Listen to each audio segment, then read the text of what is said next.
গোটা পৃথিবীতে আদম থেকে নিয়ে কিয়ামত পর্যন্ত যত মানুষ এসেছে এবং আসবে, এর মধ্যে 1 নম্বর সফল ব্যক্তি যিনি, যার জীবনে কোনো ব্যর্থতা নেই, বিফলতা নেই, অসম্পূর্ণতা নেই, অযোগ্যতা নেই, তিনি অন্য কেউ নন, তিনি হচ্ছেন নবিয়ুনা সাইয়্যিদুনা রাহমাতুল আলাম রাসূল মুকাররম মরুভাস্কর মরুদুলাল জনাবে মুহাম্মদুর রাসূলুল্লাহ সাল্লাল্লাহু আলাইহি ওয়াসাল্লাম। আমার নবীজি ইন্তেকাল হলো। ইন্তেকালের 6 থেকে 7 দিন পর এক ইহুদি এসে সাইয়েদনা বেলালকে প্রশ্ন করলেন, বেলাল, তোমাদের নবীজির চরিত্র কেমন ছিল? তিনি কাঁদতে কাঁদতে বলেন, আমি বলতে পারবো না। অনেক সাহাবীর কাছেই বলা হলো, কেউ জবাব দিচ্ছেন না। সাইয়েদনা আলীর কাছে যা হলো, তাকে যখন প্রশ্ন করা হলো, কাইফা কানা খুলুকু রাসূলিল্লাহ, আমার নবীর চরিত্র কেমন ছিল, তোমাদের রাসূলের চরিত্র কেমন ছিল, তিনি বললেন, জবাব দেব তার আগে আমি তোমাকে উল্টা একটা প্রশ্ন করব। কি প্রশ্ন? প্রশ্ন হলো, ওই আকাশ, ওই জমিন, ওই 7 সমুদ্র আল্লাহ তাআলা যে সৃষ্টি করেছেন তার একটা একটা করে তথ্য তুমি আমাকে শুনিয়ে দাও। এই প্রশ্ন করার সঙ্গে সঙ্গে ইহুদি বলে ফেলতেছে, কেমন করে? এই সীমিত বুদ্ধি দিয়া, সীমিত জ্ঞান দিয়া এত তথ্য আমি তোমাকে দেব? আমি ব্যর্থ, আমি পারবো না। সঙ্গে সঙ্গে হযরত আলী বললেন যে আল্লাহ তাআলা গোটা দুনিয়ার সমস্ত সৃষ্টিকে কালিল বলেছেন, সামান্য বলেছেন, আর আমার নবীর চরিত্রকে সীমাহীন বলেছেন, আজিম বলেছেন। সেই সীমাহীন চরিত্রের বর্ণনা আমি আলী সীমিত কথা দিয়ে আমি তোমাদের কেমনে বুঝাইয়া দেব? জোরে বলি সুবহানাল্লাহ। সেই নবীজির জীবনী আমি আর অল্প কথায় কেমনে শেষ করব, চেষ্টা করছি, দেখি কতটুকু কথা বলা যায়। সম্মানিত ভাইয়েরা, সম্মানিত বন্ধুগণ, যে সূরাটা ধরেছি আমি, সেই সূরার নাম কি বলুন তো? সূরাতুল কালাম। এই সূরাটা মক্কায় নাযিল হয়েছে। কোথায় নাযিল হয়েছে বলেন? মক্কায়। আল্লাহ তাআলা রাসূলকে এই সূরাটা মক্কায় দিলেন। কোন সময় দিলেন? যে সময় রাসূলের উপরে গালিগালাজের চূড়ান্ত রূপ যখন ছড়াচ্ছিল ওই কাফের মুশরিকরা, আমার নবীজিকে গালিগালাজ দিয়ে রাসূলকে বিরক্ত করে, রাসূলকে হতাশ করার অপচেষ্টা যখন করছিল, ঠিক সেই মুহূর্তে আল্লাহ তাআলা রাসূলকে সান্ত্বনা দিয়ে এই সূরাটা নাযিল করলেন। জোরে বলি সুবহানাল্লাহ। পাগল কাকে বলে? যার কথা স্বাভাবিক হবে না। পাগল কাকে বলে? যার আচরণ স্বাভাবিক হবে না। পাগল কাকে বলে? যার খাওয়া দাওয়া ঘুম স্বাভাবিক হবে না। আমার নবীজির মধ্যে কি এমন কিছু ছিল? এমন কিছু ছিল না। গোটা পৃথিবীর সেরা ব্যক্তিত্ব হচ্ছেন মুহাম্মদ সাল্লাল্লাহু আলাইহি ওয়াসাল্লাম। সেই রাসূলকে পর্যন্ত পাগল বলা হলো, জাদুঘর বলা হলো। রাসূলকে বলা হলো জিনে ধরা, ভূতে ধরা একজন মানুষ।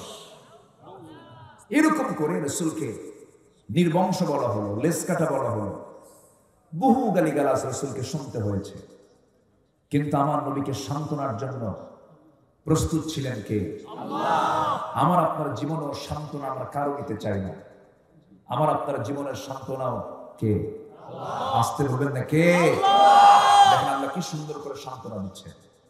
কুল ইয়া ইবাদিয়াল্লাযীনা আসরাফু আলা আনফুসিহিম লা তাকনাতু মির রাহমাতিল্লাহ ইন্নাল্লাহা ইয়াগফিরুয যুনুবা জামিআ। জোরে বলুন আল্লাহু আকবার। ও আমার বান্দারা, আমার রহমত থেকে তোমরা নিরাশ হও না। কত গুনাহ তুমি করেছো, তোমার গুনাহ যত বড়, আমার রহমত তার চাইতে অনেক অনেক বড়। আমি তোমার সমস্ত গুনাহগুলোকে আমি আল্লাহ মাফ করে দেব। মুমিন জীবনে কোনো হতাশা নেই। ঈমানদার কখনো হতাশ হতে পারে না। যে হতাশ হবে তার ঈমান ঠিক থাকবে না। যেমন হতাশার গ্লানি নিয়ে সম্প্রতি একজন সুইসাইড করে নিজের পিস্তল, যেটাকে সে সিকিউরিটির জন্য রেখেছিল, সেই পিস্তল দিয়ে নিজেই তার নিজের জীবনকে কি করলো? শেষ করে দিল। এটার কারণ হচ্ছে হতাশ। এটার কারণ কি? হতাশা। আত্মহত্যা করা কি শুধু হারাম না বড় হারাম? শুধু গুনাহ না কবিরা গুনাহ? শুধু গুনাহ না জঘন্য গুনাহ? লা তাকতুলু আনফুসাকুম, নিজেকে হত্যা করো না। ফাসাউফা নুসলিহি নারা, যদি করো তোমাকে জাহান্নামে ঢুকতে হবে। এটা কার কথা? আল্লাহর কথা। সম্মানিত ভাইয়েরা, আমরা জেনেছি, সে দেখেছিল, আমিও দেখেছি, ঠান্ডা মাথায় নিজের জীবনটা দিয়ে দিচ্ছে। ধানমন্ডির বাসিন্দা, না খেয়ে থাকা মানুষ নাকি? ধানমন্ডির বাসিন্দা, উন্নত বাড়ি, উন্নত গাড়ি, উন্নত পরিবার, হাই সোসাইটি, এলিয়েট শ্রেণী, ছেলে অস্ট্রেলিয়া থাকে, মেয়ে একটা জাতীয় ব্যক্তি, নায়কের স্ত্রী, সব দিক থেকে তো ছিল ভালো। এত কিছু থাকার পরও জীবনটা কেন তাকে দিতে হলো? এর মূল কারণ হলো হতাশা। এর মূল কারণ কি? হতাশা। ইসলামকে না জানা, ইসলামকে না বোঝা, আবার মরার আগে বলছে কালিমা তৈয়ব, কালিমা পড়েও মরতেছে। মানে মদ খাচ্ছে কিন্তু বিসমিল্লাহ খাবে, জেনা করবে বিসমিল্লাহ বলবে, এটা কেমন কথা? সুদ খাবে বিসমিল্লাহ বলবে, এটা কেমন কথা? সম্মানিত ভাইরা, এই আত্মহত্যা ইসলামে হারাম করা হয়েছে। আবার পৃথিবীর এমন কিছু কিছু দেশ আছে যে দেশে আত্মহত্যা করা জায়েজ। যেরকম একটা দেশ আছে হলো সুইজারল্যান্ড। সুইজারল্যান্ডের কোন নাগরিক যদি বলে আমি আত্মহত্যা করবো, রাষ্ট্রকে বলবে, রাষ্ট্রের লোকজন পয়জন নিয়ে চলে আসবে, তার শরীরে পয়জন ঢুকাই দেবে, ইনজেকশন করে দেবে, সে মারা যাবে, তার ডেড বডি নিয়ে সমাহিত করে দেবে।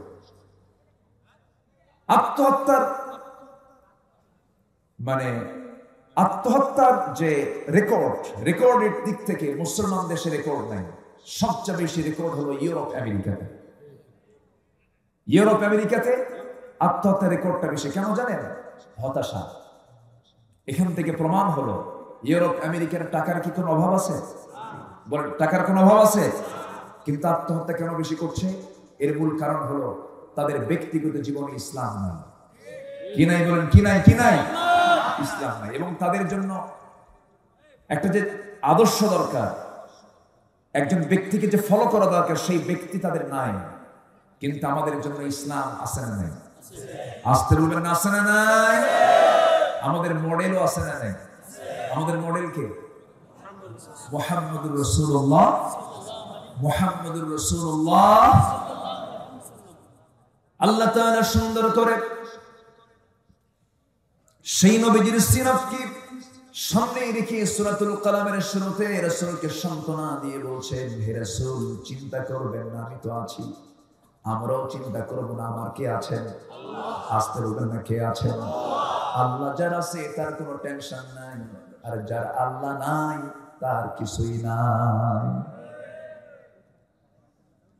আমার ভাইয়েরা, আমার বন্ধুগণ, আল্লাহ তাআলা রাসূলকে সুন্দর করে জানিয়ে দিচ্ছেন, নুন ওয়াল কলামি ওয়া মা ইয়াসতুরুনা মা আনতা বিনি'মাতি রাব্বিকা বিমাজনুন ওয়া ইন্না লাকা লাআজরান গায়রা মামনুন ওয়া ইন্নাকা লাআলা খুলুকিন আযীম। জোরে বলুন আল্লাহু আকবার।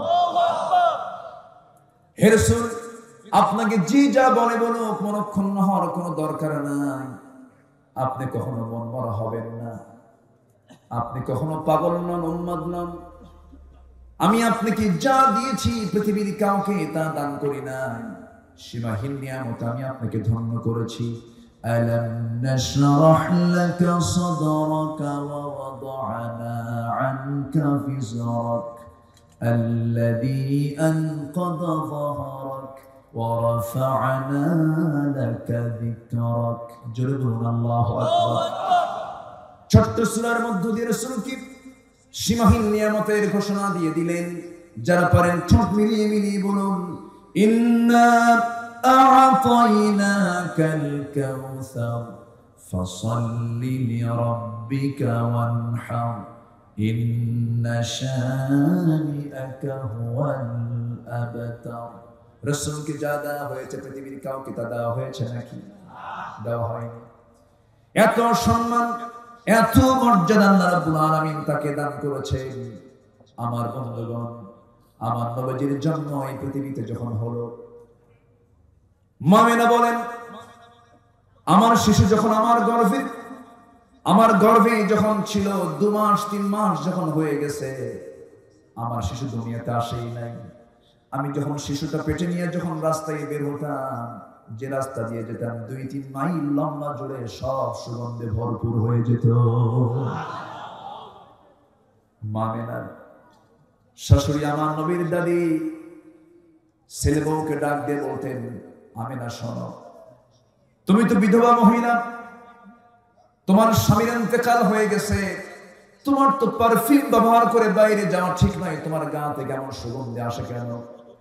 মা আমিনার সঙ্গে সঙ্গে বলতেন, আমার শাশুড়ি আম্মা, আমি আমার স্বামীকে হারানোর পর আমি কোনো প্রকার সাজসজ্জা করি না, আমার গায়ে কোনো প্রকার পারফিউমও লাগাই না, কোনো আতর সুরমাও লাগাই না, কিন্তু আমার শিশু যখন আমার গর্ভে এসেছে সেই দিন থেকে নিয়ে আজ পর্যন্ত কোথাও গেলে পরে 2-3 মাইল লম্বা সুগন্ধে ভরপুর হয়ে যায়।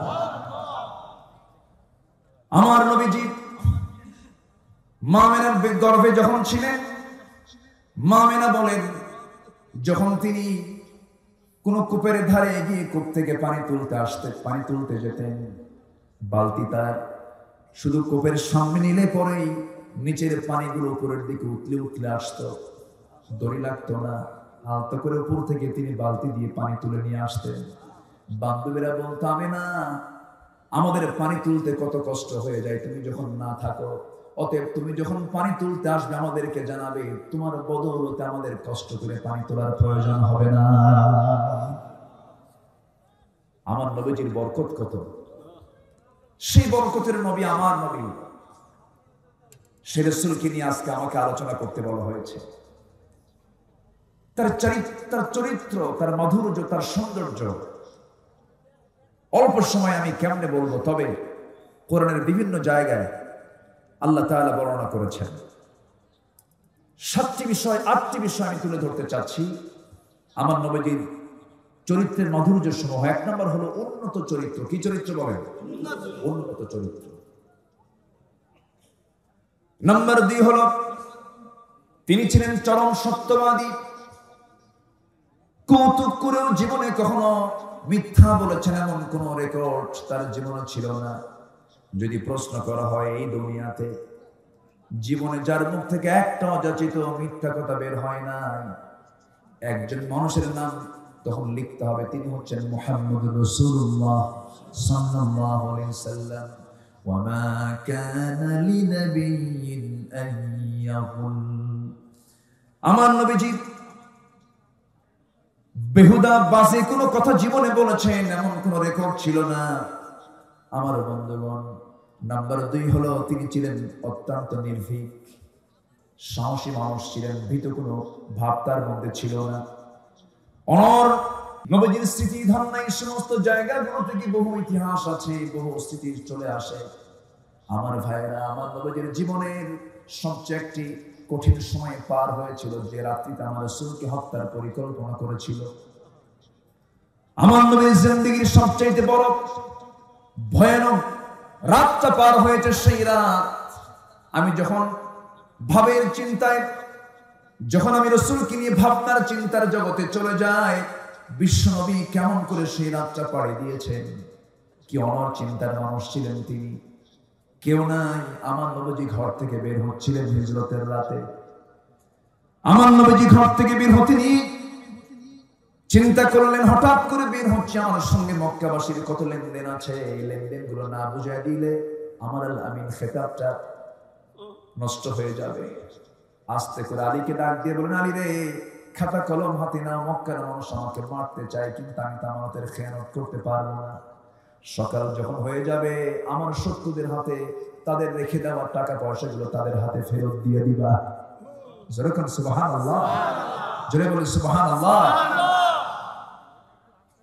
সাইয়েদনা আলীকে ঘরের মধ্যে রেখে দিয়া ঘর থেকে যখন বের হচ্ছিলেন, নির্ভীক চিত্তে বের হচ্ছেন, ভয় দিলের মধ্যে কোনো ভয় নাই, কারণ যার দিল আল্লাহর ভয় থাকে কোনো ভয় পৃথিবীর তাকে তলাতে পারবে না। আল্লাহ তাআলা সুন্দর করে বান্দাকে বলছেন, বান্দারে এই ভয়টা যদি তোর জাগ্রত হয়ে যায়, ওয়া আম্মা মান খাফা মাকামা রাব্বিহি ওয়া নাযান নাফসা আনিল হাওয়া ফাইন্নাল জান্নাতা হিয়াল মাওয়া। জোরে বলুন আল্লাহু আকবার। যার দিলের মাকামে আল্লাহর ভয়টা জাগ্রত হয়ে যাবে তার ঠিকানা হয়ে যাবে জান্নাতে মাওয়া। আমার নবী আস্তে করে ঘর থেকে বের হচ্ছিলেন সম্পূর্ণ একা, অস্ত্রে শস্ত্রে সজ্জিত, তরবারি নিয়ে সামনে দাঁড়ানো। আবু জাহেলের পেটুয়া বাহিনী রাসূলকে দুনিয়া থেকে বিদায়ের মাস্টার প্ল্যান হাতে নিয়েছে। আমার নবী হতাশ হলেন না, আমার নবী নির্ভীক চিত্তে সাহসিকতা নিয়ে সামনের দিকে রওনা করলেন। আমার আপনার সাহায্যের জন্য কে যথেষ্ট? আস্তে বলুন না, কে যথেষ্ট? আলাইসাল্লাহু বিকাফিন আবদাহ। বান্দার জন্য কাউকে লাগবে না, বান্দার জন্য কাকে লাগবে? আস্তে বলুন না, কাকে লাগবে? আল্লাহকে লাগবে। আমার নবীজি আস্তে করে ঘর থেকে বের হলেন, কেউ নাই তার সাথে। শত্রুগুলোকে দেখছেন অস্ত্র শস্ত্রে সজ্জিত হয়ে দাঁড়ায় আছে। আমার নবী আস্তে করে হাতের মধ্যে বালু নিলেন, নিক্ষেপ করলেন। সবার চোখের কোনায় কোনায় বালু কণাগুলো আমার আল্লাহ পৌঁছায় দিলেন। সবার চোখের সামনে দিয়ে বের হয়ে আসলেন, কাবার দিকে বারবার তাকাচ্ছেন, যে কাবাকে বুকে নিয়ে রাসূল 53 বছর কাটিয়েছেন। জীবনের 53 বছর যে কাবাকে নিয়ে তিনি কাটিয়েছেন। পাশে দিয়ে যখন আসতেছিলেন, আমার নবী কাবার দরজার সামনের দিকের বাসিন্দা ছিলেন। আমার নবীজি কাবার দরজার সামনে পূর্ব দিকের বাসিন্দা ছিলেন। আমার নবীর ঘর থেকে কিবলা ছিল পশ্চিম দিকে, আমাদের কিবলা পশ্চিম দিকে। আমার নবীজি যখন তিনি ঘর থেকে বের হয়ে আসতেছিলেন, বারবার কাবার দিকে তাকান। কাবা তো এমন একটা ঘরের নাম, পৃথিবীর সকল দৃশ্যগুলো দেখতে দেখতে পুরাতন মনে হয়। কক্সবাজারে আপনি গেলেন 2 বছর 3 বছর যাওয়ার পর কিছুই মনে হয় না। বান্দরবন গেলেন 3 বছর 4 বছর দেখলেন, তারপরে কিছুই মনে হয় না। আপনি চলে গেলেন স্ট্যাচু পার্টি দেখার জন্য, আমেরিকা দেখার জন্য গেলেন, বারবার দেখতে দেখতে পুরাতন মনে হয়ে যায়। কিন্তু আল্লাহর ঘর কাবার দিকে যতবার তাকানো যায়, প্রথমবারের চাইতে দ্বিতীয়বারের মজাটা আরো ডাবল ডাবল বেড়ে যায়। আল্লাহর রহমতে ধন্য আল্লাহর ঘর, কালো চাদরে মোড়ানো। আমার নবীজি বারবার দেখছেন আর আফসোস করে চোখের পানি ফেলে ফেলে কাঁদতেছেন, আহারে। আর বলছেন, কাবারে তোর সঙ্গে আমার থাকার বড় শখ ছিল, কিন্তু তোর বাসিন্দারা আমাকে থাকতে দিল না। চললাম মদিনার দিকে। আমার নবী সম্পূর্ণ একা ঘর থেকে বের হয়ে যখন যাচ্ছিলেন, কোন দিকে যাবেন সিদ্ধান্তহীনতায় ভুগছিলেন। সোজা তার মনে হয়ে গেল, দেখি আমার বাল্য জীবনের বন্ধু 3 বছরের ছোট, আমার নবীজি তার 3 বছরের বড়। দরজায় গিয়ে নক করলেন, দরজায় আস্তে করে নক করলেন। ডাকতে দেরি, বিদ্যুৎ বেগে দরজা খুলে গেল। দরজা খোলার সঙ্গে সঙ্গে রাসূল বলছেন, আবু বকর। আস্তে ডাক দিলাম, চট করে দরজা খুললা, তুমি কি ঘুমাও না? তিনি বলছেন, ইয়া রাসূলুল্লাহ, 6 মাস আগে বলেছেন, সেই দিন থেকে আমি আজ পর্যন্ত আমার বিছানাকে আমি হারাম করে দিয়েছি ঘুমের জন্য। আমি দরজায় পিঠ লাগায় থাকতাম, কোন দিন আপনি ডাক দিবেন সেই প্রত্যাশার রাত আজকে আপনি আমাকে ডাক দিয়েছেন। হুজুর, আর দেরি করবেন না, আমি আপনাকে নিয়ে চলে যাচ্ছি।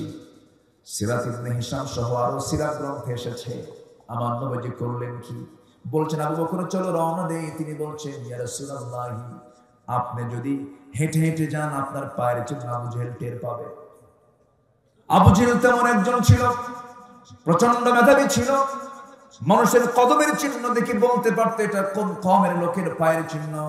এমনকি উটের পায়খানা দেখেও বলতে পারতো এটা কোন কওমের উটের পায়খানা। প্রচন্ড মেধা ছিল আবু জেহেলের। হে রাসূল, আপনাকে ওরা ধরে ফেলবে, অতএব আপনি হাঁটবেন না। আমি কি করব? সাইয়েদনা আবু বকর বলেন, ইয়া রাসূলুল্লাহ, আপনি আমার পিঠে চড়েন।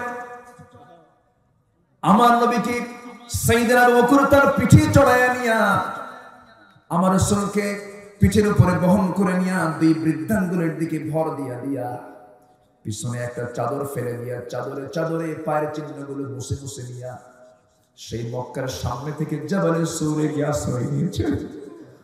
আমার নবীজি বলছেন, আবু বকর, এত কষ্ট তুমি আমার জন্য করলা। আমার ভাইরা ওমর ফারুক মাঝে মাঝে বলতেন, আমার ভাই বকর হিজরতের রাতের যে সওয়াব কামাই করেছে, ওমর সারা জীবন সওয়াব কামাই করে সেই এক রাতের সওয়াব কামাই করতে পারে না। আমার নবীজি জাবালে সূরে গিয়ে আশ্রয় নিলেন।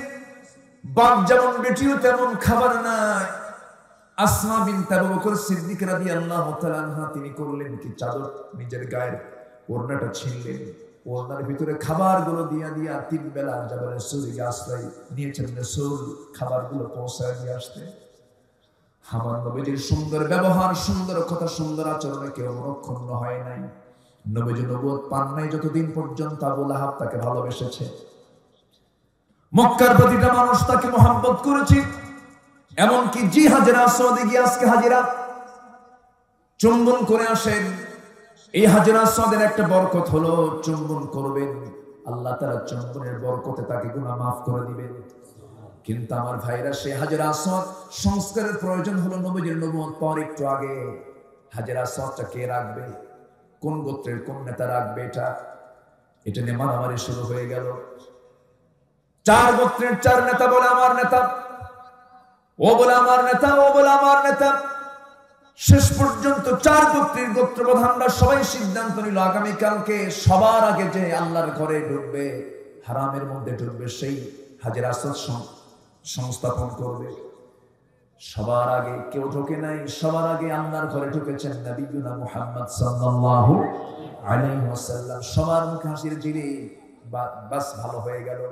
মুহাম্মদ সম্পর্কে আমাদের কোনো ক্লেম নাই, কোনো অভিযোগ নাই, মুহাম্মদই রাখবে এটা।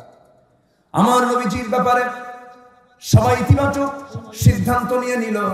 আমার নবীজি 4 গোত্রের প্রধানকে ডাক দিলেন, ডাক দিয়ে করলেন কি, নিজের গায়ের চাদরটা তিনি বিছায়া দিলেন। বিছায়া দিয়া চাদরের ঠিক মাঝখানে হাজেরা আসওয়াদটা রেখে দিলেন। হাজেরা আসওয়াদ রেখে দিয়ে বললেন, 4 গোত্রের 4 নেতা, আমার চাদরের 4টা কোণা ধরো। আল্লাহু আকবার বলেন। আমার চাদরের 4টা কোণা ধরো। 4টা কোণা যখন ধরা হলো, এবারে রাসূল বলছেন, গোত্রপতিরা তোমরা সামনের দিকে এগিয়ে চলো।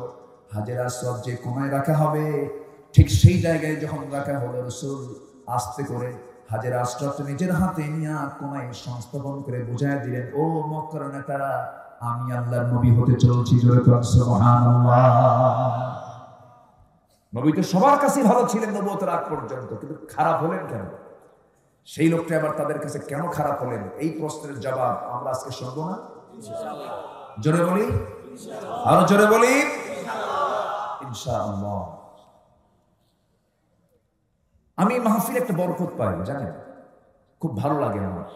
আমি গত বছর এসেছিলাম, আমি খুবই আনন্দ পেয়েছি। আপনাদের কষ্ট হচ্ছে কিনা জানি না, বলি আলহামদুলিল্লাহ। আজকে মাহফিলের প্রথম রজনী তো, কালকে সেকেন্ড রজনী। স্বাভাবিকভাবেই মানুষের একটা চিন্তা থাকে, শেষ দিনে মানুষের একটা আশার একটা চিন্তা মাথায় থাকে। তা আজকে আমরা যা করেছি, আগামীকালকে আরো ডাবল আসবো। জোরে বলি ইনশাআল্লাহ। পরশুদিন আরো আসবো, যেন কমিটির 12টা বাজে। জোরে বলি ইনশাআল্লাহ। সম্মানিত ভাই, আমার নবীজি জাবালে সূর থেকে 3টা দিন থাকার পর সেখান থেকে রওনা করলেন মদিনার উদ্দেশ্যে। রাসূল কি হতাশ হয়েছিলেন? আসতে হতাশ হয়েছিলেন? ঘর ছাড়লেন, বিছানা ছাড়লেন, আত্মীয় স্বজন ছাড়লেন, সম্পত্তি ছাড়লেন, সব ছেড়ে দিয়া মক্কা থেকে কোথায় গেলেন? বেড়ানোর জন্য? হ্যাঁ, বেড়ানোর জন্য, সেকেন্ড হোম বানানোর জন্য না, গেছেন তিনি দিন কায়েমের জন্য। কি কায়েমের জন্য? দিন কায়েমের জন্য। কারণ ইতিহাস সাক্ষী, আমাদের জাতির পিতাকে, আরো জোরে বলেন, আরো জোরে, ইব্রাহিম আলাইহিস সালাতু ওয়াস সালাম, তিনিও কি নিজের দেশে থাকতে পেরেছেন? না, তিনিও থাকতে পারেন না। তাকে হিজরত করতে হয়েছে। তো বাপ যদি হিজরত করে অবশ্যই সন্তানদেরও হিজরত করতে হবে, এটাই তো স্বাভাবিক। মুসা আলাইহিস সালাম তিনিও হিজরত করতে বাধ্য হয়েছেন। অধিকাংশ পয়গম্বররা তৎকালীন রাষ্ট্রযন্ত্র কর্তৃক নির্যাতিত হয়েছে। যারা হকের কথা বলবে তাদের উপরই চলবে অত্যাচার, জুলুম, নির্যাতন, নিপীড়ন। যাদের মুখ থেকে হক বের হবে না, বুঝে নিতে হবে ওরাই হচ্ছে সমাজের টাটকা মুনাফিক। এরকম টাটকা মুনাফিক আছে না নাই? সম্মানিত ভাইরা, একই কালিমার দাওয়াত দেয়, কেউ ফুলের তোড়া পায়, কেউ পোলাও, কোরমা, বিরিয়ানি, জর্দা পায়।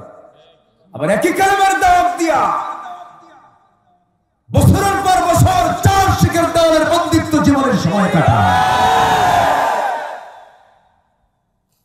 তোমার কালেমার দাওয়াত আর আমার কালেমার দাওয়াত কখনো এক হতে পারে না। ইমামদের ভিতরে সবচেয়ে বড় ইমাম হচ্ছেন ইমামে আযম আবু হানিফা রাহমাতুল্লাহ আলাইহি। মৃত্যুটা হয়েছে বাড়িতে না জেলখানায়? বলেন বলেন বলেন। বাড়ি না জেলখানায়? আপনি ভাবতেছেন 5 ওয়াক্ত নামাজ পড়বো, রমজান মাসে রোজা রাখবো, টাকা আছে হজে যাব, দান সদকা করব, একটু মানুষের মাঝে একটু খরচ টরচ করবো, আর ভাবলাম জান্নাত পেয়ে যাবে। এত সস্তা না। জান্নাত পেতে হলে ইব্রাহিমের সুন্নাত আমার আপনার জীবনে আনতে হবে মুসলমান। মুসা আলাইহিস সালাম একটু রাগী মানুষ ছিলেন। সবাই চিন্তিত থাকে নাকি? বলি আলহামদুলিল্লাহ। প্রচন্ড রাগী ছিলেন বেচারা। তার সামনে এক কিপ্তি এসে দুষ্টামি করতেছে, বেয়াদবি করতেছে। উনি বললেন, তুমি এত বেয়াদবি করো কেন? তোমার ভুল তো এটা, কেন? আমি ভুল করিনি। ভুল করেছো, ভুল করিনি। ভুল করছো তুমি, ভুল করিনি। ওনার তো রাগ ছিল খুব বেশি, আর অভ্যাস ছিল কি মারা, কি মারা হবে, চড়, থাপ্পড় মারা। তার চপা ডাকাত ছিল তার একটা অভ্যাস 2 বছর থেকে। কয় বছর থেকে? 2 বছরে তিনি শুরু করছিলেন ফেরাউনের গাল দিয়ে। কার গাল দিয়ে? ফেরাউনের গাল দিয়ে শুরু করছিলেন। প্রচন্ড রাগী ছিলেন। রাগের ঠেলায় তার চুলগুলো খাড়া হয়ে যেত। এমনকি মালাকুল মউত আজরাইলও একদিন জান কবজ করতে এসে থাপ্পড় খাবি দিয়েছে। জেনাথন নবী না তিনি। আল্লাহ তাআলা তাকে তাওরাত কিতাব দিয়েছেন এবং খুব দামি নবী তিনি। তো তার সামনে বেয়াদবিকার উনি সহ্য করতে পারেন। মারছেন থাপ্পড়, এক থাপ্পড় মারাও সারা, মরে যাওয়া সারা। যখন মরে গেছে বলতেছে, আল্লাহ দোষ তো আমার না। আল্লাহ বলেন, আল্লাহ তুমি কারে দোষ দেবে? আল্লাহ মারছি ওকে বেয়াদবি ঠিক করার জন্য, মরে গেছে, এটা কি আমার দোষ? আল্লাহু আকবার। সঙ্গে সঙ্গে মুসার বিরুদ্ধে হত্যার হুলিয়া জারি হলো। ফেরাউন বলল, ওকে যেখানে পাবার সেখানে ধরবা। দেশে থাকতে পারবেন না, হিজরত করতে বাধ্য হলেন। দেশ ছাড়লেন। দেশ ছেড়ে চলে গেছেন 1000 মাইল দূর পার করে একটা অঞ্চলে তিনি চলে গেছেন। চলতে চলতে হঠাৎ করে প্রচন্ড ক্ষুধার আর তৃষ্ণার যন্ত্রণায় ছটফট করছেন। কেউ নাই, কাউকে চেনেন না তিনি। দেখলেন সামনে একটা কূপ, কূপ থেকে ঢাকনা টান দিয়ে পানি পান করলেন। আর পাশেই দেখলেন দাঁড়িয়ে থাকা 2 জন নারী, হাতে তাদের বালতি, কিন্তু তারা দাঁড়িয়ে আছে কিন্তু কোনো পানি নিচ্ছে না। তিনি বললেন, ফি মুশকিলা, তোমাদের কোনো প্রবলেম? তোমরা দাঁড়িয়ে আছো কেন? কিছু হেল্প করি, সহযোগিতা করি, পানি তুলতে হবে। তোমরা মহিলা মানুষ বাইরে কেন? বলতেছে, আবুনা শাইখুন কাবীর, আমাদের বাপ বুড়া মানুষ, বাড়িতে কোনো পুরুষ মানুষ নাই, তো এই জন্য আমরা বাইরে এসেছি পানি, কূপ থেকে পানি তুলবো। আমাদের বহু পশু আছে, প্রাণী আছে, এদের খাবারের জন্য, এদের পানির জন্য, আমাদের প্রয়োজনীয় পানির চাহিদা পূরণ করার জন্য কূপ থেকে পানি নিতে আসছে। তো তোমাদের তো অনেক কষ্ট হবে, দাও আমি কিছু হেল্প করি। সন্ধ্যা হয়ে যাবে, তোমাদের অনেক দেরি হয়ে যাবে। বলতেছে উপরে ঢাকনা আছে, সে ঢাকনা টান দিতে 7 থেকে 8 জন মানুষ লাগবে। আমরা পারবো না। সবাই যখন পানি নিয়ে যাবে তখন আমরা অবশিষ্ট পানি তুলে নিয়ে চলে যাবো। তিনি বলেন, দরকার নেই, মহিলা মানুষ সন্ধ্যার পরে থাকতে নেই। এখন সন্ধ্যার পরে পুরুষ বেশি না মহিলা বেশি? আলহামদুলিল্লাহ। কি বলবেন আপনারা? আজকে তো 8 ফেব্রুয়ারি, আসতেছে মাশাআল্লাহ 14 ফেব্রুয়ারি। বিশাল বরকতের দিন, দোয়া কবুলের দিন। যেরকম নাউজুবিল্লাহ, জোরে বলি নাউজুবিল্লাহ। আমাকে আজকে একজন প্রশ্ন করেছে, দেখেন আমাদের ইমানের হাল কদ্দুর গেছে। আজকে সকালবেলা একজন প্রশ্ন করেছে, হুজুর কোন টেইলার্সে কোন পুরুষ মেয়েদের গায়ের মাপ কি নিতে পারবে না? কি কথা কি বুঝতেছেন আপনারা? মানে মেয়েদের গায়ের মাপ নেবে পুরুষ, এদিকে জায়েজ আছে হুজুর? দেখেন প্রশ্নের সাইজ দেখেন। আমার কথা কি বোঝা যায় ভাই? বোঝা যায়? আজকে সমাজ কোথায় চলে গেছে, প্রশ্নের ধরন দেখলেও টের পাওয়া যায়। সম্মানিত ভাইয়েরা, একজন নারী গায়ের মাপ দেবে কোন পুরুষ? কি গায়ের মাপ দেবে বলেন? এখন গায়ের মাপ দেয় কারা? হ্যাঁ, কারা মাপ দেয়? আপনি জরিপ করে দেখবেন অধিকাংশ মহিলা কাপড় বানানোর জন্য পুরুষের কাছে গিয়ে নিজের গায়ের ফিটিংস, নিজের দেহের ফিটিংসটা মাপটা দিয়ে আসে, ঠিক কিনা? এটা আপনাকে কে বলেছে জায়েজ? আপনি মহিলার কাছে যান। অধিকাংশ অপারেশনে মেয়েদের ডেলিভারি হয়, যখন সিজার করতে হয়, অধিকাংশ অপারেশন জরিপ এসেছে, অধিকাংশ অপারেশনে পুরুষ ডাক্তার থাকে। এত মহিলা ডাক্তার কই থাকে? ঠিক কিনা? পর্দার সিস্টেম গুলো না থাকার কারণে আজ এই সিচুয়েশন তৈরি হয়েছে। সম্মানিত ভাইয়েরা, গতকালকে একজন প্রশ্ন করছে, আমাদের তো প্রশ্ন মাঝে মাঝে করে, হুজুর 2 বছর যাবত দৈহিক রিলেশন, এখন মেয়েটা আমারে ফাঁকি দিয়ে যাচ্ছে, ওর কি গুনাহ হবে না হুজুর? আমার কি কথা বুঝতেছেন আপনারা? 2 বছর যাবত দৈহিক রিলেশন, হুজুর সে এখন আমাকে ফাঁকি দিয়ে চলে যাচ্ছে, ওর কি গুনাহ হবে না হুজুর? আমি বললাম তুই এদিকে আয়, তুই আমার সামনে দাঁড়া। এই হচ্ছে অবস্থা। আবার এর মাঝেও কিছু সুমাইয়ার মতো নারী আছে না নাই? এর মাঝেও কিছু খাদিজার মতো নারী আছে না নাই? ইন্ডিয়ার কর্ণাটকে, ইন্ডিয়াতে যখন হিজাবের বিরুদ্ধে বিধিনিষেধ আসতেছে, ঠিক সেই সময় হাজার পুরুষের জয় শ্রীরামের মাঝখানে একজন মহিলা নারায়ে তাকবীর আল্লাহু আকবার স্লোগান দিয়ে আল্লাহর বরত্ব প্রকাশ করছে। এরকম সুমাইয়া বর্তমান দুনিয়া তো আছে না নাই? আমরা সেই বোনের প্রতি বিনম্র শ্রদ্ধা জানাই, যে বোনটা ইন্ডিয়ার কর্ণাটকের মাটিতে হাজার হাজার অন্যপন্থী হিন্দু লোকের সামনে, জয় শ্রীরামের সামনে সে নারায়ে তাকবীরের স্লোগান দিয়ে বুঝায় দিচ্ছে, আমি একজন মুসলিম নারী, আমার প্রভু আমার আল্লাহ তাআলা। সম্মানিত ভাইরা, ইমান টিকে রাখতে হবে। গোচি মাছ চিনি তো আমরা? গোচি মাছ এলাকায় কি মাছ বলে আমি জানি না। বাইন মাছ তো আজকে খাওয়ালেন না। অনেক মাছই খাওয়াইছে, কিন্তু বাইন মাছটা মিস করছে। আচ্ছা, বাইন মাছ চিনেন তো? আমি বাইন মাছকে মুসলিম মাছ বলি, বুঝলেন? বাইন মাছটার অবস্থান করে কোন জায়গায় বলেন তো? পানিতে না বেশি কাদায়? আচ্ছা, পানিতে যে সমস্ত মাছগুলো থাকে ওর গাছ দৈর্ঘ্য পরিষ্কার, তার চেয়ে পরিষ্কার বেশি কোন মাছে থাকে? কোথায়? কাদার ভিতরে। হাজারো কাদার মাঝে থেকেও সে তার স্বকীয়তা নষ্ট করে না, সে তার গায়ের সৌন্দর্য ঠিক রাখে। ও যুবক, হাজার অপসংস্কৃতি তোমাকে আগ্রাসন করুক না কেন, তোমার সংস্কৃতি ইসলাম থেকে তোমার এক চুল পরিমাণ নড়া যাবে না। তোমাকে পর্দার মধ্যে থাকতে হবে। নারীর যেমন পর্দা ফরজ, তুমি যুবক তোমার জন্য পর্দা ফরজ। খেয়াল করতে হবে, তোমার সামনে আলেয়া হাজির হবে, যেমন করে মুসার সামনে 2 মহিলা হাজির হয়ে গেছে। উনি বললেন, বালতি আমার হাতে দাও।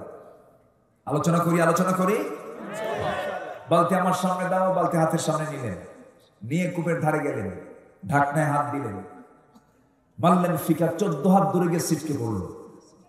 2 মহিলা থরথর করে কাঁপে আর মনে মনে করে এটা মানুষ নয় কিছু। বালতি দিয়ে পানি তুলে বললেন, সোজা বাড়িতে চলে যাও। কি সুন্দর ন্যায়সঙ্গত কথা বললেন, সেবা দিলেন। চরিত্রের সার্টিফিকেট আছে না নাই? আছে না নাই? কোন নাকামি আছে? কোন দুষ্টামি আছে? সেবাও তো করতে হবে। একটা অসহায় নারীদের সামনে পড়তেও পারে, অসহায়ের অসহায়ত্ব দেখে কোন চান্স নেওয়া যাবে? চান্স নেওয়া যাবে? চান্স নেওয়া যাবে না। ইমানদার কখনো চান্স নেবে না, মুনাফিক চান্স নেবে, বেয়াদব চান্স নেবে, অসভ্য চান্স নেবে, বেনামাজি নেতৃত্বেই সুযোগ গ্রহণ করবে। মহিলা দুইটা চলে গেছে, নির্দিষ্ট সময় আগেই চলে যাওয়ার কারণে বাপ বলছে, মা প্রত্যেক দিন পানি আনতে সন্ধ্যা পার হয়ে যায়, আজকে তাড়াহুড়ো করে আসলে কেমন হলো? কি হয়েছে তোমাদের? বলছে, আব্বা তাবিয়ুন আজিজ, শক্তিশালী একজন যুবককে দেখতে পেলাম, খুব শক্তিশালী যুবক, বিশাল গায়ে তার শক্তি, ঢাকনা একাই সে সরায় দিয়া আমাদেরকে পানি তুলে সহযোগিতা করলো। এবার বৃদ্ধ পিতা বলছে, মা শোনো, আগামীকালকে তুমি আমার বড় মেয়ে, তুমি যাবে, গিয়ে আমার সালামটা জানিয়ে বলবে অবশ্যই সে যেন আমার সঙ্গে সাক্ষাৎ করার জন্য আমার বাড়ি পর্যন্ত চলে আসে। পরের দিন চলে গেছে, সালাম কালাম দিয়ে বলছে, হে যুবক, আব্বাজান বুড়া মানুষটাকে তেমন ভালো দেখেন না, আপনাকে দাওয়াত, আমাদের বাড়িতে যেতে হবে। সঙ্গে সঙ্গে মুসা বলছে না, মহিলা মাথা নিম্নগামী করে চোখটা নিচের দিকে রেখে বলছে, মহিলা শোনো, আমি তোমাদের বাড়িতে যেতে রাজি আছি, তবে বাড়িতে চিনি না, আমি কেমন করে যাব? মহিলা বলছেন, আপনি চিন্তা করবেন না, আমি আপনাকে সঙ্গে করে নিয়ে যাব, আমি থাকবো সামনে সামনে, আপনি থাকবেন আমার পিছে পিছে, আমাকে ফলো করবেন। মুসার মেজাজ গেছে বড় হয়ে, চোখ এরকম বড় বানাইছে, বাড়ায় বলছে, মহিলা তুই কি কইলি? তুই আমার সামনে থাকবি আর আমি তোর পিছে থাকবো? আমি এরকম পুরুষ? তুই পিছে, আমি সামনে যাই। এদেশের 18 কোটি মানুষ কার পিছে? কার পিছে? মুসা বললেন, আমি তো পিছে থাকবো না, আমি যদি পিছে থাকি আমার চোখের নজরটা তোমার দিকে চলে যাবে, তোমার মাথা থেকে পা পর্যন্ত আল্লাহ তাআলা সতর্ক করে দিয়েছেন। আর পুরুষ কখনো পিছনে থাকতে পারে না, পুরুষ হলো ইমামের জাত, পুরুষ কখনো পিছে থাকবে না, পুরুষ হলো নেতৃত্বের জাত। নামাজ হবে না পুরুষ ছাড়া, মহিলা দিয়ে নামাজ হবে নাকি?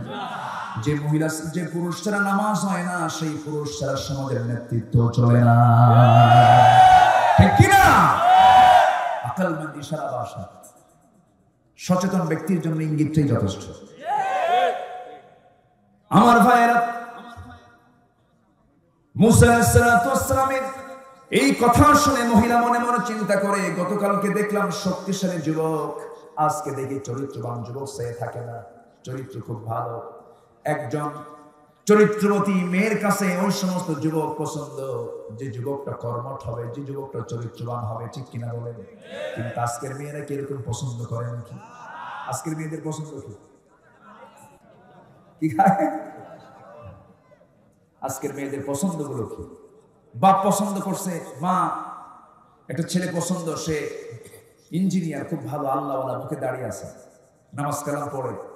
কাচ্চা বাবা ঠিক আছে, নিয়ে আসো তো। দেখছে, দেখার পর বলতেছে, আব্বা তোমার পছন্দ এত নিচে নেমে গেছে, তুমি কাকে নিয়ে আসছো? তো চাচা, মুখে দাঁড়িয়ে। এরকম মহিলা আছে না নাই? আছে না নাই? বাপ বিয়ে দেবে মেয়েকে, মা বিয়ে দেবো, আব্বা তোমার দেখার দরকার না, আমি দেখে রাখছি, মোটামুটি 4-5টা আছে পছন্দে, লাইনে আছে, দেখি কোনটা পছন্দ হবে। আছে না নাই? এরকম আছে না নাই? একসঙ্গে মোবাইল দিয়া 1 ডজন নোংরামি করে, আছে না? আছে না? নোংরামি করে, চ্যাটিং করে, মিস কল মারে, আবার বলে হুজুর মিস কল তো কোরআন শরীফে আসছে, কোথায়? ফামান ইয়ামাল মিস কল, জোরে কোন নাউযুবিল্লাহ। কষ্ট হচ্ছে আপনাদের? কষ্ট হচ্ছে? মুসা আলাইহিস সালাতু ওয়াস সালাম সামনে সামনে চললেন, পিছে পিছে মহিলাও যাচ্ছে। এবার মুসা আলাইহিস সালাতু ওয়াস সালাম বলছেন, মহিলা শুধু একটা কথার বেশি 2টা কথা বলতে পারবি না, আমি নাম সামনের দিকে চলবো, শুধু বলবি ডানে বামে, এর উপরে কোনো কথা বলা যাবে না। দেখছেন ইমানটা? দেখেন ইমানটা দেখেন, আল্লাহু আকবার। ইনিয়ে বিনিয়ে কথা বলবা, এরকম সুযোগ নাই। অকুলনা কাওলা মারুফা। চলে গেলেন বাড়ি পর্যন্ত। বৃদ্ধ লোকটার সঙ্গে দেখা হলো, সালাম বিনিময় হলো। সালাম দেওয়ার সঙ্গে সঙ্গে বৃদ্ধ লোকটা বলে ফেলতেছে, যুবক তোমার নাম তো মুসা। থমকে দাঁড়ালেন, গা ঝেড়ে দাঁড়ালেন। আহারে, 1000 মাইল অতিক্রম করে চলে আসলাম হিজরত কেরাতে দূর। এই লোকটা আমাকে চিনল কেমন? এটাকে ফেরাউনের লোক নাকি? বিশাল টেনশনে পড়ে গেছে। এবার বৃদ্ধ লোকটা বলছে, ও যুবক তুমি মনে মনে কি চিন্তা করো? তিনি বলছেন, আমার চিন্তা হচ্ছে আপনি আমাকে চিনলেন কেমন করে? আপনি তো আমাকে চেনার কথা নয়। এবার বলছেন, শোনো মুসা, শুধু তোমার নামটাই জানি না, তোমার কামটাও জানি। কি থাপ্পড় মারছো, মানুষ মরে গেছে। এবার তিনি আরো জড়সড় হয়ে গেলেন। এবার বলছেন, চিন্তা করো না মুসা, তুমি যার সামনে দাঁড়িয়ে কথা বলছো এই বৃদ্ধ মানুষ কিন্তু সাধারণ বৃদ্ধদের কাতারের বৃদ্ধ না। এই বৃদ্ধর পরিচয় হলো এই মাদিয়ানবাসীর জন্য আল্লাহ পাক যাকে পয়গম্বর করে পাঠিয়েছেন। ওয়া ইলা মাদিয়ানা আখাহুম শুআইবা। আমি হলাম এই মাদিয়ানবাসীর জন্য আমি আল্লাহর পয়গম্বর শুআইব আলাইহিস সালাতু ওয়াস সালাম। মুসার আনন্দ দেখে কে? মুসা আলাইহিস সালাতু ওয়াস সালাম সঙ্গে সঙ্গে জড়িয়ে ধরে তাকে বরণ করে নিলেন। এবার শুআইব বলছেন, শোনো, গতকালকে আমার মেয়েকে দেখেছো, আজকে আমার মেয়েকে দেখেছো, সর্বোচ্চ তোমার 2 বার দেখা হয়ে গেছে। আমি যে কোনো একটা মেয়েকে তোমার সঙ্গে বিয়ে দেব, তুমি কি বিয়ে করতে রাজি আছো নাকি? বিয়ের প্রস্তাব দিয়ে দিলেন। দেখেন, হিজরত করতেছেন, বিয়েও ঠিক হয়ে যাচ্ছে। আল্লাহু আকবার বলেন। কি সুন্দর যুবক ছিলেন মুসা আলাইহিস সালাতু ওয়াস সালাম, কি চরিত্র ছিল। আমার ভাইয়েরা, মুসা আলাইহিস সালাতু ওয়াস সালাম বলছেন, আপনি যদি আপনার মেয়েটাকে আমার সঙ্গে বিয়ে দেন, জাওজাতে যদি দিয়ে দেন, আমি বড় ভাগ্যবান হয়ে যাব, কারণ নবীর মেয়েকে আমি বিয়ে করতে পারবো, আমি বড় ভাগ্যবান হয়ে যাব। এবার শুআইব আলাইহিস সালাতু ওয়াস সালাম বলছেন, ও যুবক, বিয়ে তো দেবো, কিন্তু তোমার রেকর্ড তো ভালো না। কেন? থাপ্পড় মারলে মানুষ মরে। কথা বলেন, থাপ্পড় মারলে মানুষ মরে। তোমার মেজাজটা খুব বেশি। তোমার এই রাগটা কমানোর জন্য আমি তোমাকে কিছু কাজ দেব। সেই কাজটা হলো 8 বছর আমার বাড়ির ছাগল তোমাকে পালন করতে হবে। 8 বছর হলো অনার্স কোর্স, আর 10 বছর হলে পরে মাস্টার্স কোর্স হয়ে যাবে। 10 বছর যদি লালন পালন করো, তোমার কোর্সটা সম্পূর্ণ হয়ে যাবে। মুসা সেই দায়িত্ব নিলেন। সবচেয়ে আগে মানুষ যদি ছাগল পালার দায়িত্ব নেয়, তাহলে কি হতে পারে বলেন? ছাগল তো খুব শান্ত প্রাণী, তাই না? ছাগল কথা শুনে এত সুন্দর মানুষ আপনারা। ছাগলের ব্রেক মারা বোঝেন কিনা? ছাগল যদি একবার, আমি তো গ্রামে বড় হয়েছি, ক্লাস 4-5 পর্যন্ত আমি গ্রামে এই মেঠো পথে চলাফেরা করেছি। ছাগলও ছিল, ছাগলও চড়েছি। ছাগল যদি একবার ব্রেক মারে, ব্রেক মারা বোঝেন তো? 4টা পায়ের সামনের 2টা পা যদি একবার মাটিতে গিরে দেয়, দড়ি আপনি টানবেন, দড়ি ছিঁড়ে নিয়ে যাবেন অন্যরকম। এই হলো ছাগল। এই ছাগল পালার দায়িত্ব দেওয়া হলো তাকে একটা 10 বছর। কোন নবী কি? যে নবীর সামনে কোনো বেয়াদবি উনি সহ্য করতে পারেন না। ইবনে কাসির এসেছে, তাফসীর ইবনে কাসির, সূরাতুল কাসাস, সূরাতুল কাসাস।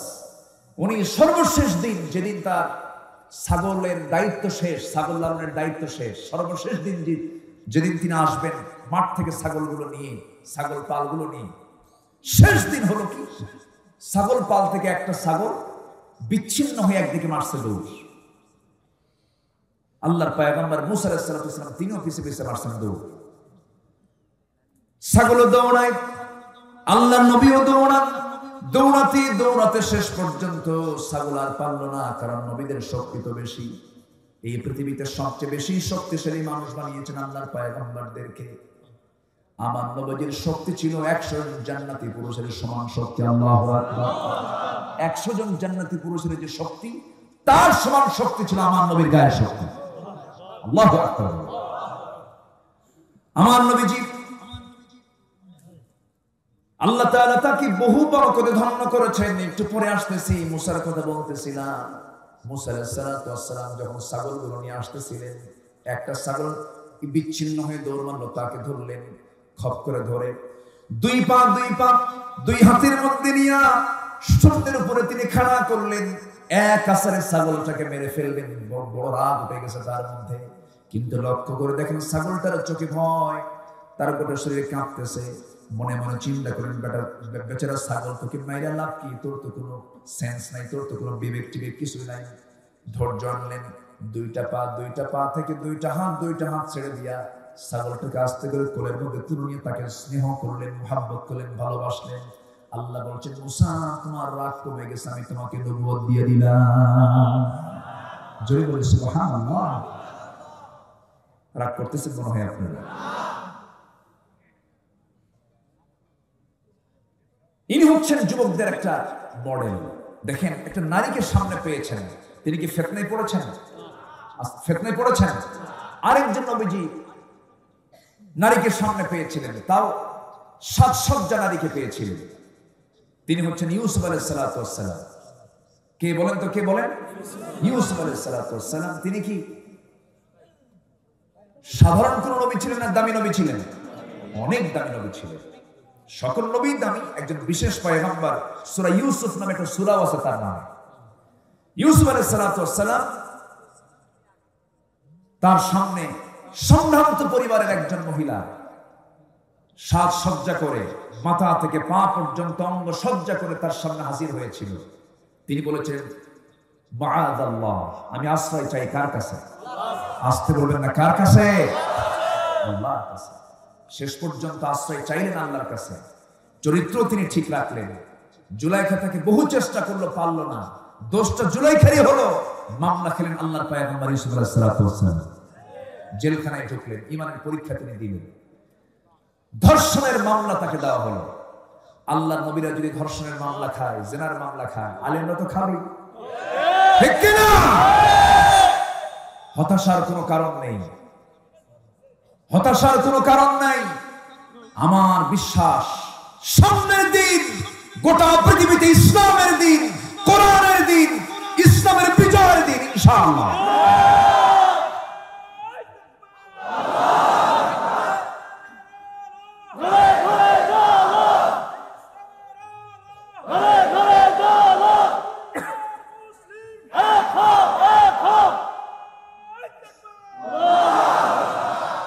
আমার ভাইয়েরা, আমার নবীদের চরিত্র মাধুর্য নিয়ে আমি কথা বলছিলাম, বলতে নেই অন্য নবীদের জীবনের দিকে চলে গেছি। আসুন আমরা মূল আলোচনায় আবার ফিরে আসি। আমার নবীজির ভিতরে এক নাম্বার, আল্লাহ তাআলা তার চরিত্র মাধুর্য যতগুলো দিয়েছেন এর মধ্যে এক নাম্বার হলো উন্নত চরিত্র। কি চরিত্র বলেন? উন্নত চরিত্র। নাম্বার 2 হচ্ছে তিনি হচ্ছেন চরম সত্যবাদী, আল্লাহু আকবার। নাম্বার 3 হচ্ছে তিনি হচ্ছেন নির্ভীক। কি ছিলেন তিনি? কোন ভয় তার মধ্যে ছিল না। কার ভয় ছাড়া?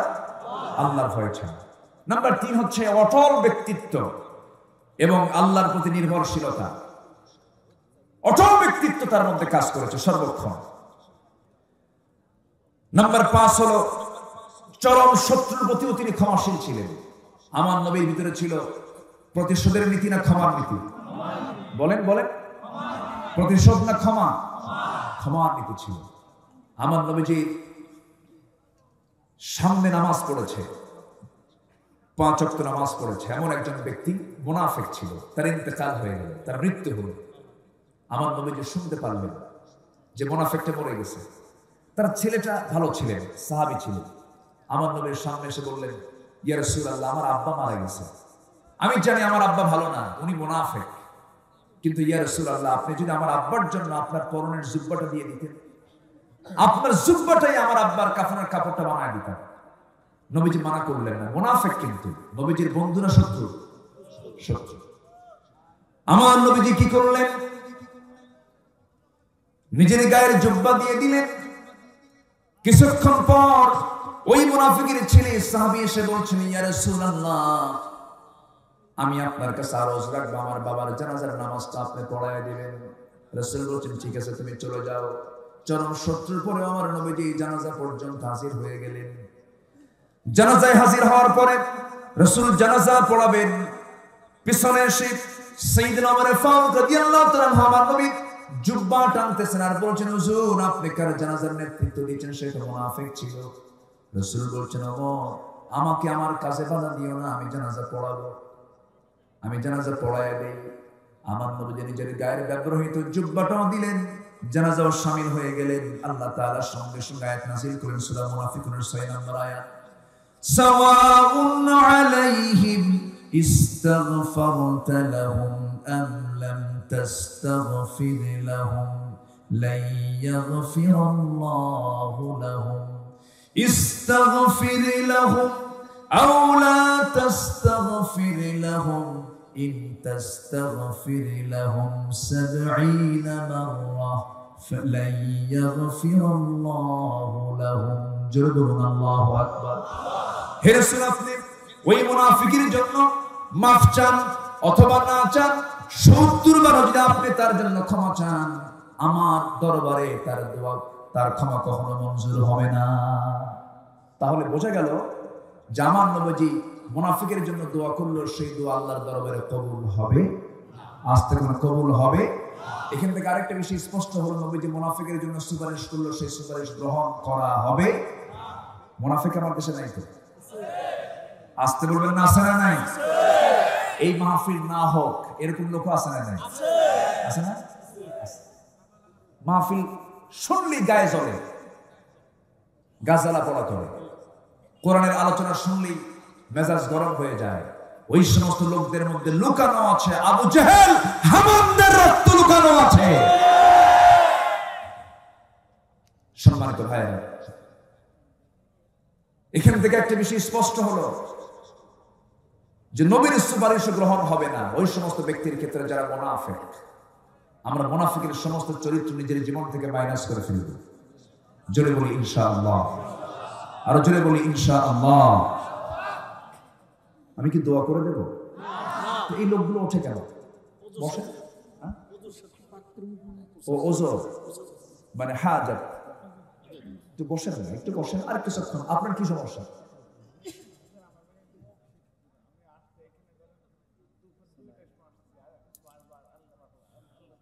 আপনি বসেন। আচ্ছা আপনি বসেন, যে আপনি বসেন, হ্যাঁ আপনি বসেন, বসে পড়েন। আল্লাহ তুমি তাকে সুস্থ করো, জোরে বলি আমিন। অসুস্থ মানুষ দোয়া চেয়েছেন, আল্লাহ তুমি তাকে শাফায়ে কামেলা আজরা দান করো। আপনি বসেন না, আপনি দাঁড়ান তো অন্যজন কষ্ট পাচ্ছে। আপনি বসেন, মেহেরবানি করে বসেন। সম্মানিত ভাইয়েরা, মুনাফিক কাকে বলে? মুনাফিক কি সত্য কথা বলে না মিথ্যা কথা বলে? আমাদের সমাজে সত্যবাদী বেশি না মিথ্যাবাদী বেশি? আচ্ছা, আমাদের সমাজে আমানত রক্ষাকারী ব্যক্তি বেশি না আমানত নষ্ট করা লোক বেশি? আমানত ভঙ্গ করা লোকই বেশি। আচ্ছা, রাসূল বলেছেন মুনাফিকের আলামত হলো 4টা। এর মধ্যে 1 নম্বর আলামত হলো যখন সে কথা বলে কি বলে? মিথ্যা বলে। কথায় কথায় কি বলে? মিথ্যা কথা বলে। আমাদের দেশের নেতারা তো সব সত্য বলে। হ্যাঁ বলেন, সত্যবাদী না মিথ্যাবাদী? ম্যাক্সিমাম আমাদের নেতৃত্বের আসনে যারা আছেন, মিথ্যা দিয়ে তাদের রাজনীতি শুরু হয়। এই পৃথিবীতে একজন ব্যক্তির জীবনে একটা মিথ্যার ছোঁয়া ছিল না যিনি রাজনীতি করেছেন, তিনি হচ্ছেন মুহাম্মদ সাল্লাল্লাহু আলাইহি ওয়াসাল্লাম। অতএব সেই নেতৃত্বের দিকে আমরা ফিরে আসবো। জোরে বলি ইনশাআল্লাহ, আর জোরে বলি ইনশাআল্লাহ। আমার ভাইয়েরা, আমার বন্ধুগণ, আমার নবীজির ভিতরে আল্লাহ তাআলা যে গুণগুলো দিয়েছিলেন মোটামুটি আমরা 5টা বিষয়ে জানতে পারলাম। এর মধ্যে আরেকটা, সেটা হচ্ছে চরম শত্রুর প্রতি তিনি ক্ষমাশীল ছিলেন। এরপরে আমার নবীজির ভিতরে কোনো রুক্ষ মেজাজ কাজ করতো না, সংকীর্ণতা কাজ করতো না। আমার নবীজির দিলটা ছিল আকাশের মতো উদার, সবাইকে তিনি মাফ করে দিতেন, সবাইকে তিনি কাছে টানতেন। আল্লাহ তাআলা আমার নবীর ব্যাপারে বলছেন, ফাবিমা রাহমাতিন মিনাল্লাহি লিনতা লাহুম ওয়ালাউ কুনতা ফাদ্দান গালিযাল কলবি লানফাদ্দু মিন হাওলিক ফাআফু আনহুম ওয়াস্তাগফির লাহুম ওয়াশাবিরহুম ফিল আমর فإذا عزمت فتوكل على الله। জোরে বলুন আল্লাহু আকবার। আমার বন্ধুগণ, আল্লাহ তাআলা রাসূলকে বলেছেন, হে রাসূল, আপনি যদি রূঢ় আচরণের মানুষ হতেন, আপনি যদি বদমেজাজি হতেন, আপনি যদি কড়া মেজাজের মানুষ যদি হতেন, আপনার সামনে কেউ আসতো না। আমার নবী যেমন একজন ব্যক্তি ছিলেন, অবাল বৃদ্ধ বনিতা, ছোট হোক বড় হোক সমস্ত শ্রেণীর মানুষ আমার নবীর সামনে এসে অনায়াসে বসতে পারত, কথা বলার সুযোগ পেত। সিরাতে এসেছে আমার নবীর সামনে ছোট্ট ছোট্ট বাচ্চারাও যখন সামনে পড়ে যেত, আমার নবীর সুন্দর মুস্কি হাসি দেখে তাদের খেলাধুলা ছেড়ে দিয়ে আমার নবীর চতুর্পাশে তারা বসে যেত। জোরে বলি সুবহানাল্লাহ। নবী যখন ঘরের মধ্যে যেতেন তখন তিনি আদর্শ স্বামী হয়ে যেতেন। রাসূল যখন শিশুর মাঝে যেতেন তখন তিনি শিশু প্রিয় নবী হয়ে যেতেন। রাসূল যখন নাতির সামনে দাঁড়াতেন তখন তিনি আদর্শ নানা হয়ে যেতেন। নানা কাকে বলে এমন চরিত্র আল্লাহ পাক তাকে উপহার দিয়েছিলেন। আমার নবীর দুইটা নাতি ছিল ফেমাস, একজন হাসান আরেকজনকে হুসাইন। রাসূল বলেছেন সাইয়্যিদা শাবাবি আহলিল জান্নাহ, এই দুইটা আমার হাসান হুসাইন হলো জান্নাতের সর্দার। জোরে করুন সুবহানাল্লাহ। নবীজি হুসাইনকে দারুণ মহব্বত করতেন। নবীজি কতটুকু উদার ছিলেন এবং কত তিনি সফট মাইন্ডের ছিলেন, নম্র মেজাজের ছিলেন। আমার নবীজি জুমার একদিন খুতবা দিচ্ছিলেন। জুমার খুতবা দিতে নিয়ে আমার নবীজি লক্ষ্য করে দেখেন হোসেন রাদিয়াল্লাহু তাআলা সামনে লম্বা জুব্বা পরে পরে আসতেছে, জুব্বার কাপড়ের সঙ্গে প্যাঁচ লেগে বারবার পড়ে যাচ্ছেন। আমার নবীজি করলেন কি, সঙ্গে সঙ্গে ওয়াজিব খুতবা ছেড়ে দিয়ে হোসেনকে দূর থেকে কোলের মধ্যে করে নিয়ে প্রথম কাতারে বসায় দিলেন। কিন্তু দুঃখজনক হলেও সত্য, আজকের মসজিদ অধিকাংশগুলোতে ছোট ছোট বাচ্চাদের আনাগোনা কম। ছোট ছোট বাচ্চারা মসজিদে গেলে পরে কিছু বুড়া চাচা আছে চোখ এরকম বড় বানায়, আছে না? আছে না? এরকম আছে না? চোখ এরকম বড় বড় বানায়। হ্যাঁ, বাচ্চারা মসজিদে যেতে পারে না। কিছু কিছু বুড়া চাচা সারা জীবন তো নামাজ পড়ে নাই, বুঝলেন, বুড়া হয়ে গেছে, বাড়িতে বুড়িও পছন্দ করে না। আমি বুড়া চাচাদের আমি গাল দিচ্ছি না, বোঝার জন্য বলছি। ছোট ছোট বাচ্চারা মসজিদে যাবে, তারা সামনে দিয়ে হাঁটবে, খেলবে, হাসবে, কাঁদবে, আপনি কিচ্ছু বলতে পারবেন না, আপনি গুনাহগার হবেন।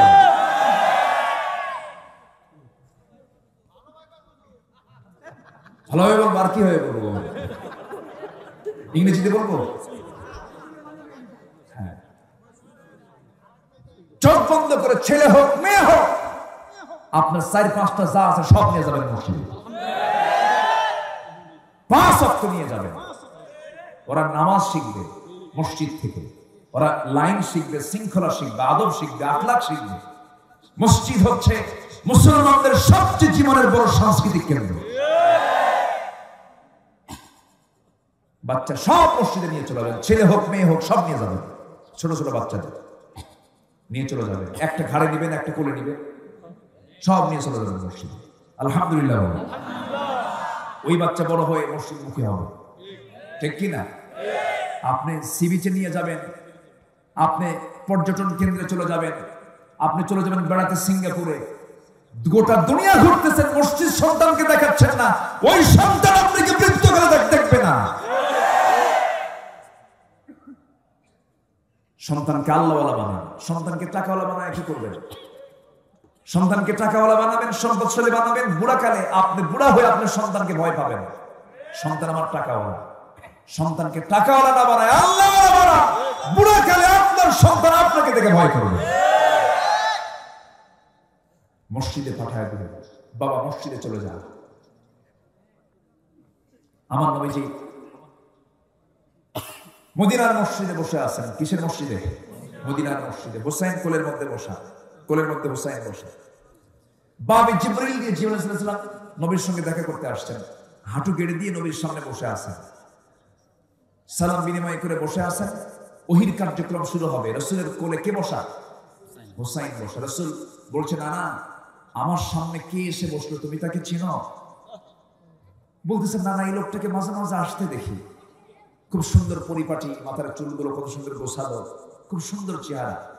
এই লোকটা মাঝে মাঝে আসে, কিন্তু লোকটাকে দেখে আমার কেমন যেন মনে হয়। কেন? কোন সাহাবী আপনার সঙ্গে দেখা করতে আসলে খালি হাতে আসে না।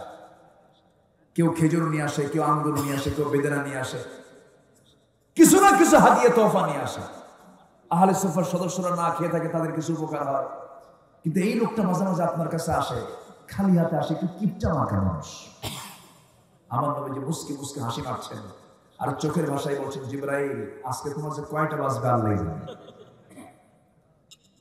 আমার নবীজি দেখেন ওহির কার্যক্রমকে থেমে দিয়ে শিশুকে সময় দিচ্ছেন। জোরে বলে সুবহানাল্লাহ। রাসূল কত আন্তরিক ছিলেন, কত তিনি বিনয়ী ছিলেন, কত তিনি উদার ছিলেন। আমার নবীজির এই আচরণ দেখি জিবরাইল আলাইহিস সালাম তিনিও বিব্রত বোধ করছেন। আহারে, আঙ্গুরের ছড়া বের করে ঝুলায় রেখেছেন। রাসূল তো টের পেলেন জান্নাতের আঙ্গুর। রাসূল বলছেন, না না, কে বলেছে কৃপণ সাহাবী, দেখো তোমার জন্য টস টস আঙ্গুর এনেছে, তুমি খাও। এবারে বলছেন, না এতক্ষণ ভাবছিলাম সাধারণ কৃপণ, এখন দিকে মারাত্মক কৃপণ। কেন? পকেট আঙ্গুর, তুই আঙ্গুর বের করে না। জোরে বলে সুবহানাল্লাহ। বিশ্বনবী বিশ্বমানের চরিত্র, আল্লাহু আকবার, বিশ্বমানের চরিত্র। নবীজির সামনে 4 স্ত্রী এসে বলতেছে, ইয়া রাসূলুল্লাহ, আমাদের মধ্যে মারামারি লাগছে। কি লাগছে মারামারি? কি নিয়ে? আপনি কাকে বেশি ভালোবাসেন? আমরা 4 জনই বলি আমাকে বেশি ভালোবাসে, ও বলে আমাকে বেশি ভালোবাসে। সত্যি করে বলেন তো, আপনি আমাদের 4 জনের মধ্যে আপনি কাকে বেশি ভালোবাসেন? রাসূল বলেন, যে প্রশ্ন করছো একটু চিন্তা করতে হবে, যাও কালকে বলবো। চলে গেছে। সন্ধ্যা হতে না হতেই তিনি করলেন কি, 8টা খেজুর হাতে নিলেন। কয়টা? 2টা করে প্যাকেট করলেন। আম্মা জান আয়েশার ঘরে গিয়ে বলেন, আয়েশা রে, আমি তোমাকে 2টা খেজুর দিয়ে গেলাম, আর তোমাকে জানান দিচ্ছি আমি তোমাকে দারুণ ভালোবাসি, কিন্তু তোমাকে যে ভালোবাসি আমি বেশি, এই কথা কিন্তু অন্য কোন স্ত্রীর কানে দেওয়া যাবে না। দ্বিতীয় স্ত্রীর ঘরে গিয়ে 2টা খেজুর দিয়ে একই কথা বললেন। তৃতীয় স্ত্রীর ঘরে গিয়ে একই কথা বললেন। চতুর্থ স্ত্রীর ঘরে গিয়ে একই কথা বললেন। নবীজি চলে এলেন। পরের দিন সকালবেলা 4 জন বুক ভরা আশা নিয়া, মন ভরা আশা নিয়া নবীর সামনে হাজির হলেন। যখন বলা হলো, হুজুর আপনি আজকে জানাতে চেয়েছেন আপনি সবচেয়ে কাকে বেশি ভালোবাসেন, রাসূল মুস্কি হাসি মেরে বললেন, আমি যাকে গতকালকে রাত্রিবেলা যাকে 2টা খেজুর লুকোচুরি করে দিয়ে এসেছি তাকেই সবচাইতে বেশি ভালোবাসি। যাও তো, সুবহানাল্লাহ। বিশ্বনবীর জীবন এটা। কোন দিকে যাবেন আপনি? কোন দিকে যাবেন? স্বামী ফার্স্ট ক্লাস স্বামী, না ফার্স্ট ক্লাস না। আল্লাহু আকবার। যুদ্ধের দিকে যাবেন, আমার নবীর যুদ্ধের কুশলতা, আমার নবীর যুদ্ধের যে দক্ষতা, গোটা পৃথিবীর কোন সামরিক শক্তি আমার নবীর সঙ্গে সঙ্গে মিলবে না। আল্লাহু আকবার। কোন দিকে যাবেন আপনি? সমরনায়ক, মহানায়ক, বিজ্ঞানী। দুনিয়ার বিজ্ঞানী কই গেছে? পাথফাইন্ডার নিয়ে কোথায় গেছে? মঙ্গল গ্রহে গেছে, কোথায় কোথায় গেছে, গেছে ভালো কথা। এই তো সব এই আসমানে। আর আমার নবীজি এমন যানবাহনে চড়েছেন, পৃথিবীতে এই যানবাহন কখনো তৈরি হবে না। বোরাক রফরফে চড়ে প্রথম আসমান, দ্বিতীয় আসমান, তৃতীয় আসমান, চতুর্থ আসমান, পঞ্চম আসমান, ষষ্ঠ আসমান, সপ্তম আসমান পেরিয়ে সিদরাতুল মুনতাহা পেরিয়ে আরশ আজিমের মেহমান হয়েছেন।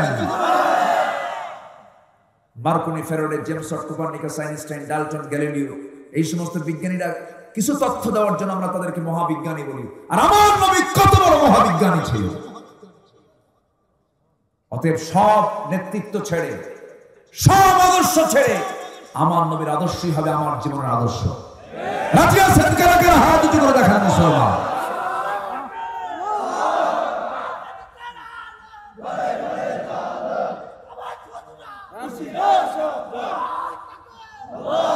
আমার নেতা তোমার নেতা, আমার নেতা তোমার নেতা। আল্লাহ কবুল করুন। আমার রাসূলকে সব জায়গায় মানবো আমরা। এক জায়গায় না সব জায়গায়? এক জায়গায় না সব জায়গায়?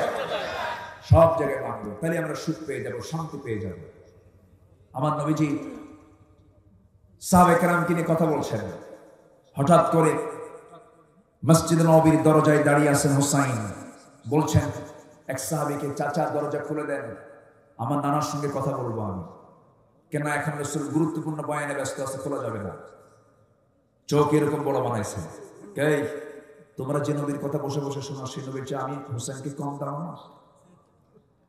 আমি তোমাদের নবীর চাইতে বড়, দরজা খোলো। আল্লাহু আকবার বলেন। হুমকি ধামকি দিয়ে দরজা খোলা গেছে। সাহাবী মনে মনে চিন্তা করতেছে যে যেমন বাপ তেমন বেটা, এখন কোন হিকমত, এখন যদি দরজা না খুলে আরো কিছু বলতে পারে, অতএব দরজা খুলে দিন। তিনি দরজা ক্লিয়ার করে ভিতরে ঢুকে গেছেন। বাপও তো কম না, প্রচন্ড মেধাবী ছিলেন সাইয়েদনা আলী। এত মেধাবী সাহাবী অন্য কোন সাহাবী ছিলেন না। তাকে কেউ ঠকাতে পারে নাই। সাইয়েদনা আলী, তার ছেলে হচ্ছেন হুসাইন ইবনে আলী রাদিয়াল্লাহু তাআলা। আমার নবী সাহাবায়ে কেরামকে নিয়ে খেজুর খাচ্ছেন, সামনে জামে আলী বসা। খেজুর খেতে খেতে আমার নবী যে খেজুরগুলো খান আর বিচি আছে না, বিচিগুলো আলীর সামনে রেখে দিচ্ছেন। জামাই শ্বশুর কি মহব্বত দেখে, আলহামদুলিল্লাহ বলেন। খেজুর খাচ্ছেন রাসূল, গোশতগুলো খেয়ে বিচিগুলো সামনে আলীর সামনে রেখে দিচ্ছেন। উনি মুস্কি মুস্কি হাসি দিচ্ছেন। খাওয়ার শেষে রাসূল বলছেন, সাহাবীরা আমরা সবাই খেজুর খেলাম, আলীও খেজুর খেলো, দেখো কতগুলো বিচি ওর সামনে, ওর নিজে একই সব খেয়েছে। হযরত আলী মুস্কি হাসি মেরে বললেন, রাসূল যে আমাকে বলেছেন আমি বেশি খাই, আমার বেশি খাওয়াটা মানায়। আমি হলাম আসাদুল্লাহিল গালিব, আমি হলাম দিগ্বিজয়ী বীর, যেদিকে যাই সেদিকে যুদ্ধ লাগাই। আমি একজন যোদ্ধা, আমার খেতে হবে বেশি, আমার রক্তের দরকার, শক্তির দরকার। কিন্তু আমি খেজুরগুলো খেয়েছি, আমরা সবাই খেজুর খাইছি এক সিস্টেমে, বিচি ছেড়ে দিয়ে খেজুরগুলো খেয়েছি।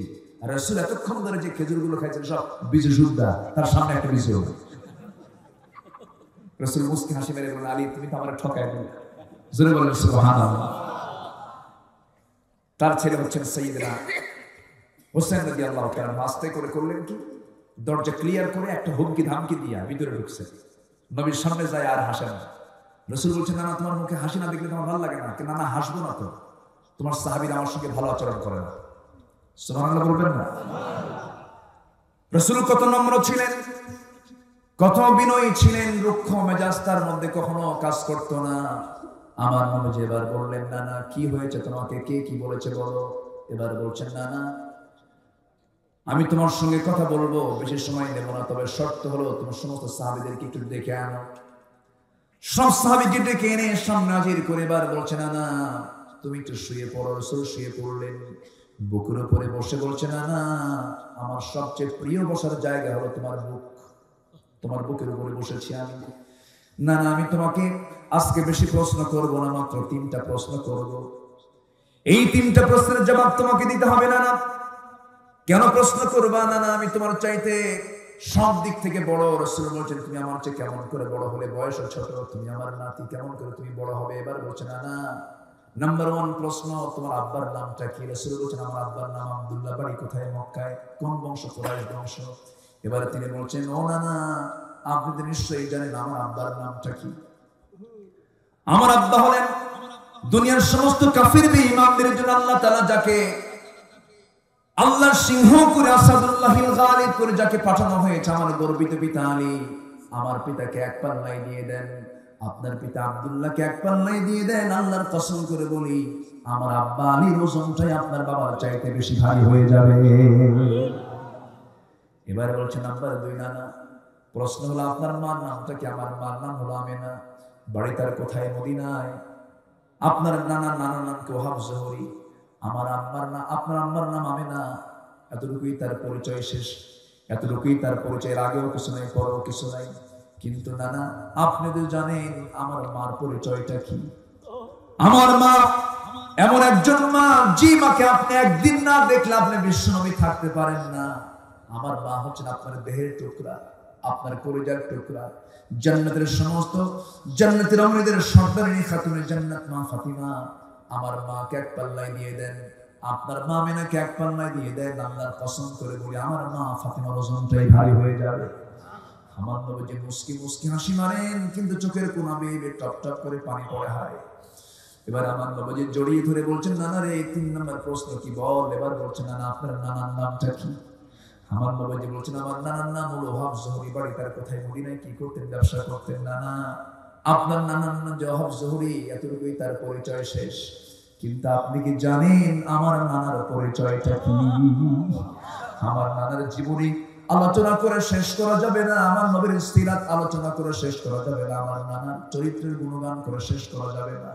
আমার নানা হলেন সর্বকালীন সর্বযুগের সর্বশ্রেষ্ঠ মহামানব, রাসূল আকরাম নবী মুকাররম জনাবে মুহাম্মদ রাসূলুল্লাহ সাল্লাল্লাহু আলাইহি সাল্লাম। আমার নানাকে এক পাল্লায় দিয়ে দেন, আপনার নানাকে এক পাল্লায় দিয়ে দেন, আমার নানার ওজনটাই বেশি ভারী হয়ে যাবে। আমার নবী আবেগ আপ্লুত হয়ে পড়লেন। নাতি হোসেন কি কোলের মধ্যে নিয়ে বুকের মধ্যে জড়িয়ে ধরে কপাল চিবুকে গন্ধ দেশে ঠোঁটে হাতে পায়ে সব দিকে চুমু চুমু দিয়ে ভরায় দিয়ে বলছেন, নানা রে সত্যি সত্যি আজকে নবী হওয়ার পর তোর কাছে আমি হেরে গেলাম। সুবহানাল্লাহ। এই হচ্ছে আমার নবীর সিরাত। অতএব সব চরিত্র ছেড়ে দাও, নবীর চরিত্র গ্রহণ করো, দুনিয়াতে সুখী হবা, আখিরাতে জান্নাত পেয়ে যাবা। আল্লাহ কবুল করুন, আল্লাহ কবুল করুন, আল্লাহ কবুল করুন। নাম্বার 6 হলো আমার রাসূল সবচাইতে বেশি নিমগ্ন থাকতেন ইবাদতে। রাসূল যখন নামাজে দাঁড়াতেন, আম্মা জান আয়েশা মাঝে মাঝে বলতেন রাসূলের সিজদা দেখে মনে হতো রাসূল সিজদা থেকে আর কোনোদিন উঠবেন না। আল্লাহু আকবার। সবাই কি নামাজ পড়ি? কয় ওয়াক্ত নামাজ বলেন? কয় ওয়াক্ত নামাজ? 5 ওয়াক্ত নামাজ পড়বেন কারা কারা একটু হাত তুলে দেখেন। জোরে বলি ইয়া আল্লাহ, আরো জোরে বলি ইয়া আল্লাহ। আমাদেরকে 5 ওয়াক্ত সালাত আদায় করার তৌফিক তুমি আল্লাহ দিয়ে দাও। জোরে বলি আমিন, আরো জোরে আমিন, আরো জোরে আমিন। পাপ কাছে যাব না, পাপকে আমরা বর্জন করব। জোরে বলি ইনশাআল্লাহ। পাপ করলে খেপে যান কে? রেগে যান কে? পাপ করলে 3টা জিনিস ক্ষতি হয়। পাপ করলে 3টা জিনিসের ক্ষতি হয়। কয়টা জিনিসের ক্ষতি হয় বলেন? 3 জিনিসের ক্ষতি হয়। পাপ যখন কোনো বান্দা করবে তার 1 নম্বর ক্ষতি হবে হলো তার হায়াত কমে যাবে। তার কি কমে যাবে বলেন? আমরা কি হায়াত কমাতে চাই? নাম্বার 2 হলো রিজিক কমে যাবে। রিজিক মানে কিন্তু শুধু টাকা পয়সা না।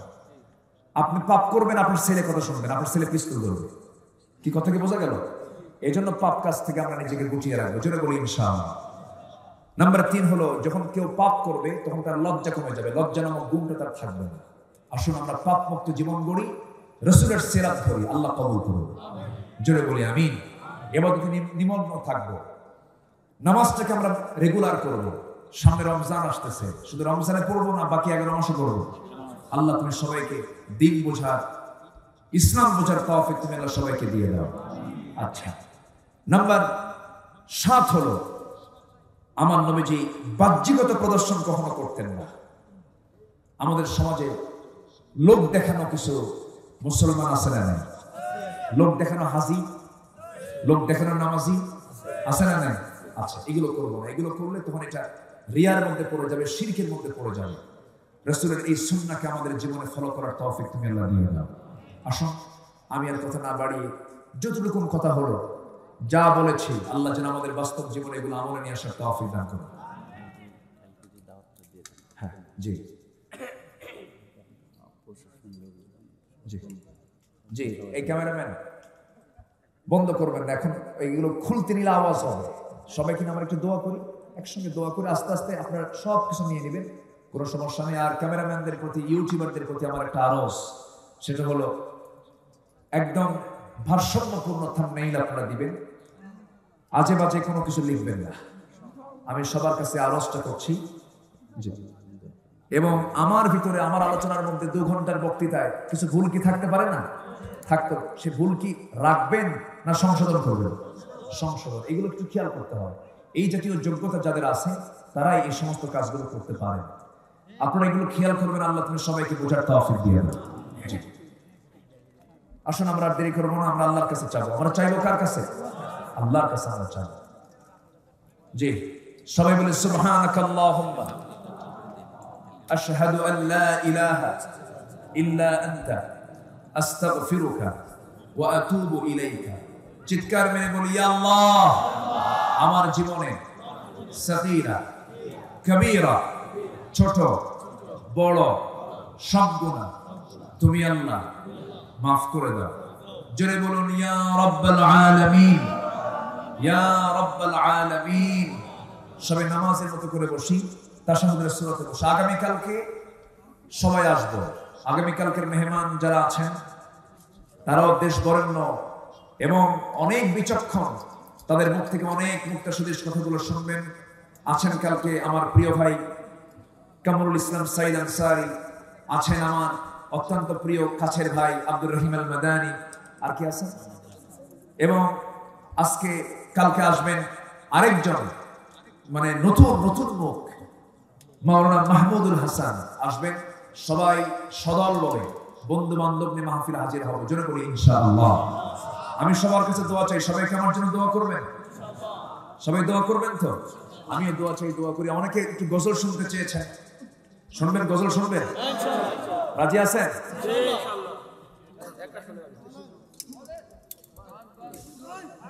বলবো? এসো না আল্লাহর নামে গান গাই, এসো না মন প্রাণ জোড়াই, এসো না মন প্রাণ জোড়াই। আল্লাহু আকবার বলো, আল্লাহু আকবার, আল্লাহু আকবার বলো, আল্লাহু আকবার। এসো না আল্লাহর নামে গান গাই, এসো না মন প্রাণ জোড়াই। আল্লাহু আকবার বলো, আল্লাহু আকবার, আল্লাহু আকবার বলো, আল্লাহু আকবার। আল্লাহু আকবার। একটু বাংলা চোরা বললাম। জি, আসুন আমরা আল্লাহর কাছে চাবো। সভাপতি সাহেব কই? আপনি পিছনে আছেন, আমি দেখতে দেখাই তো যাচ্ছে। আপনি দোয়া করে দেন, আসেন। আপনি করেন, আমি করবো। জি, রবিউল ভাই তার আব্বা আম্মার জন্য দোয়া চেয়েছেন। আল্লাহ তুমি তার আব্বা আম্মাকে সিহহাতি কুল্লিয়া দান করো। জোরে বলি আল্লাহুম্মা আমিন। সবাই বসুন, আমরা আল্লাহর কাছে চাবো আল্লাহ যেন আমাদের সকলের গুনাহগুলোকে মাফ করে দেন। আল্লাহুম্মা আমিন। রব্বানা যালামনা أنفسنا وإن لم تغفر لنا وترحمنا لنكونن من الخاسرين ربنا لا تزغ قلوبنا بعد إذ هديتنا وهب لنا من لدنك رحمة إنك أنت الوهاب গভীর রাত, নিঝুম রাত, ঝিমানো রাত্রিতে চাঁদের মতো হাজারো মুসলমান নরনারীকে নিয়ে তোমার কালাম থেকে কিছু কথা বলেছি। গুনার বোঝা মাথায় নিয়ে কাঙ্গাল বিকারের মতো দুটো হাত পেতে আছি। আল্লাহ, গুনার দিকে নজর দিও না, বান্দা মনে করে তামাম জীবনের গুনাহগুলোকে মাফ করে দাও। আয় আল্লাহ তাআলা, আব্বা আম্মার জন্য কি দোয়া তাও তুমি শিখিয়ে দিয়েছো। চোখটা বন্ধ করুন, আল্লাহর শেখানো দোয়া পড়ে সবাই আওয়াজ দিয়ে বলুন, রব্বিরহামহুমা কামা রাব্বায়ানি সগীরা, রব্বিরহামহুমা কামা রাব্বায়ানি সগীরা। আয় আল্লাহ তাআলা, বিশেষ করে এই মাহফিল আয়োজন যারা করলেন, শোনার জন্য যারা কষ্ট করে হাজির হলেন, বিনিময়ে কিয়ামতের কঠিন ময়দানে যেদিন কেউ কাউকে চিনবে না, এমনকি মা সন্তানকে পর্যন্ত স্বীকার করে বসবে, যেদিন মানুষ কাঁদতে কাঁদতে চোখের পানিগুলো ফুলে যাবে, চোখ থেকে রক্ত বের হওয়া শুরু হয়ে যাবে, সেই কঠিন মুসিবতের দিনে এই মাহফিল সবার জন্য তুমি আল্লাহ নাজাতের মাধ্যম বানায় দিও। আল্লাহ, আয় আল্লাহ তাআলা, তোমার বান্দাগুলোকে এমন সময় হাত তুলেছি যে সময় গোটা দুনিয়া জুড়ে অশান্তির আগুন দাও দাও করে জ্বলছে। আল্লাহ, মুসলমানদের পায়ের তলায় মাটি নাই, তুমি আল্লাহ ওমরের মতো একটা নেতা মুসলিম বিশ্বের জন্য পাঠাইয়া দাও। সাইয়েদনা আবু বকরের মতো একজন নেতা তুমি মুসলিম বিশ্বের জন্য পাঠাইয়া দাও। আয় আল্লাহ তাআলা, ক্রান্তি লগ্নে মুসলিম উম্মাহকে একটা প্ল্যাটফর্মে আসার তৌফিক তুমি আল্লাহ দিয়ে দাও। আমার রবিউল ভাই ভাগ্যবান মানুষের নাম, তুমি তার খেদমতকে কবুল করে নাও। আব্বা আম্মার জন্য দোয়া চেয়েছেন, তাদেরকে তুমি আল্লাহ সিহহাতে কুল্লিয়া দিয়ে দাও। সন্তানগুলো আছে, তাদেরকে তুমি আল্লাহ দিনদার ইমানদার পরিবার হিসেবে তুমি আল্লাহ কবুল আর মঞ্জুর করে নাও। এই দুনিয়া ছেড়ে সব চলে যাব রে আমরা, আল্লাহ এমন ভাবে আমাদেরকে যাওয়ার তৌফিকটা দিয়ে দিও যে এইভাবে গেলে পরে তোমার কাছে আমরা ধরা খাবো না।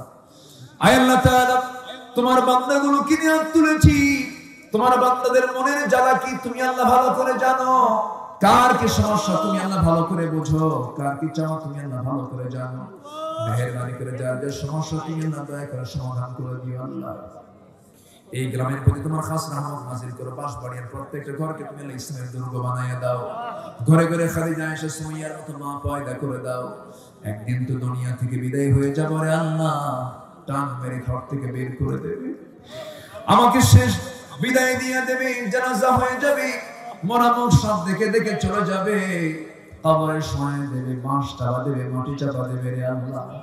ও আল্লাহ, কবরে রেখে আসবে শীতকালে, ডানে মাটি বামে মাটি নিচেও মাটি, কোনো আলো নাই, কোনো বাতাসের ব্যবস্থা নাই, আয় আল্লাহ তাআলা শান্তির সময় যখন চলে আসবে জবানে জারি করে দিও লা ইলাহা ইল্লাল্লাহু মুহাম্মাদুর রাসূলুল্লাহ।